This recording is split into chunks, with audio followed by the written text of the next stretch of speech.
Сәлем баршаңызға. Бүгін сіздермен бірге TikTok'та хит болған әрі жылдам дайындалатын ас әзірлейтін боламыз. Ендеше менімен бірге болыңыздар. Ол үшін бізге 2 дана картоп, 1 дана жуа, дайын кеспе және де тушенка қосатын боламыз. Тушенка мен жылқы етінен алдым. 2 дана қосатын боламын. Ал ендеше картопымызды осылай майдалау етіп тураймыз.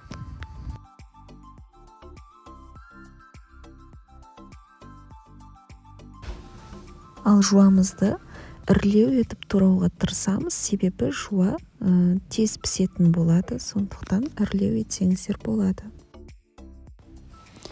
Қызып тұрған табамызға кішкене ғана сұйық май құямыз. Ең бірінші картопты 2 минуттай қуырып аламыз. Одан соң үстіне тушенкамызды саламыз. Оны да 1-2 минуттай қуырамыз. Әзірге 1 шай қасық тұз салдым. Егерде тұзы жетіңкіремесе тағы да саламын. Үстіне 1 литр су құямыз. Бетін жауып қайнағанын күтеміз. Қайнаған соң бетіне әлгі жуамызды салатын боламыз.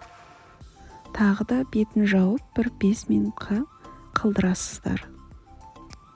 Негізі осы кеспені осылай суға жуып аламын, сыртындағы крахмалдары кетіп, кішкене болсын қолдың қамыры секілді көрініп тұруы үшін.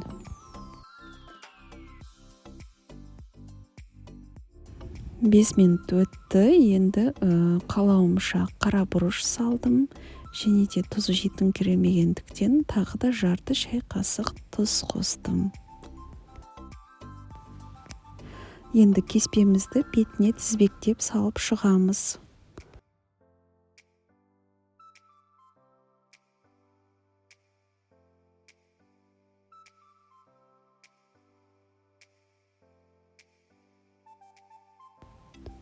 Бетін жауып 5-10 минутқа пісіріп аламыз.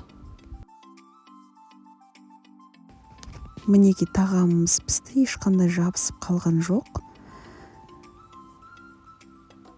Белгілі бір отырыстардан, жұмыстан кешіп келген кезде отбасыңызға тағамды тез дайындау керек кезінде бұл сізді алып шығатын керемет идея деп айтсам болады. Ал ендеше менің каналыма подписка жасап, лайк басып, комментарий қалдыруды ұмытпаңыздар.